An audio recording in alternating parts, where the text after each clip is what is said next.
Let us discuss about properties of liquids. The liquids are less rigid than solids and are known for their flowing nature. The important properties of liquids are: liquids do not have fixed shape. They take up the shape of the container in which they are poured. This can be explained by performing the experiment. Take a known volume of water in a glass beaker.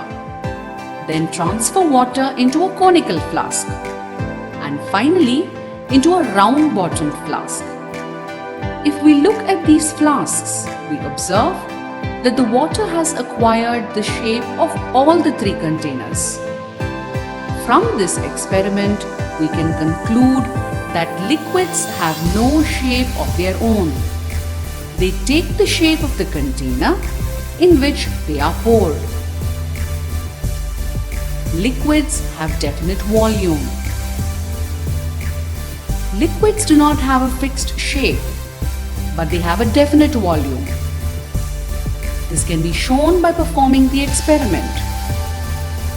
Take some water in a beaker and mark the level of water in it. We will find that water takes the shape of the beaker. We pour this water from the beaker into other containers of different shapes one by one. First, we pour the water from beaker into a glass tumbler. We will find that the water takes the shape of the glass tumbler. Then, we pour this water in a conical flask. We will find that the same water now takes the shape of a conical flask. And finally, we pour the water from conical flask into a flat-bottomed flask. The water now takes the shape of a flat-bottomed flask. From this experiment, we conclude that water has no fixed shape of its own. It takes the shape of the container in which it is poured. Now let us pour the water from the flat-bottomed flask back into the original beaker. We will find that water fills the beaker up to the same mark. This means that there is no change in the volume of water. From this activity, we can say that liquids have definite volume. Liquids have fluidity and not rigidity. This is because the interparticle forces between the particles are very weak. As a result, the space between particles and particle movement is high compared to solids. Example: let us pour water from glass tumbler on a table and drop book on a table.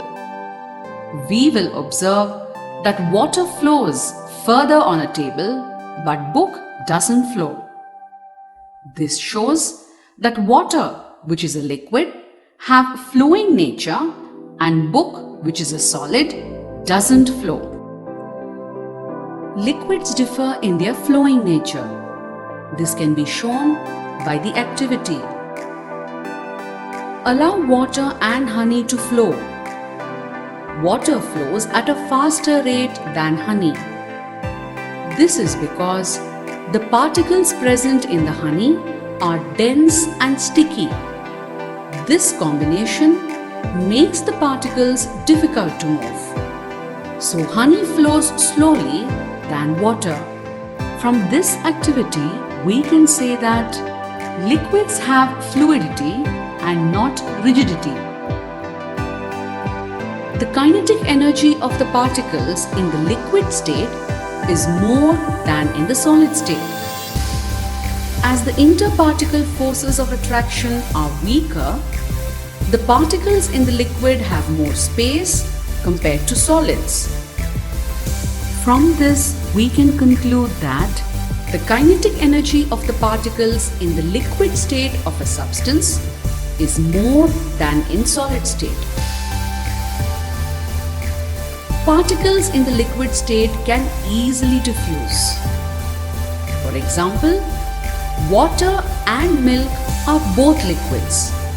They mix easily to form a liquid mixture.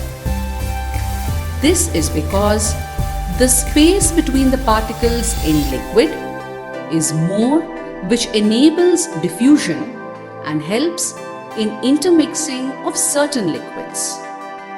From this activity, we can say that particles in the liquid state can easily diffuse.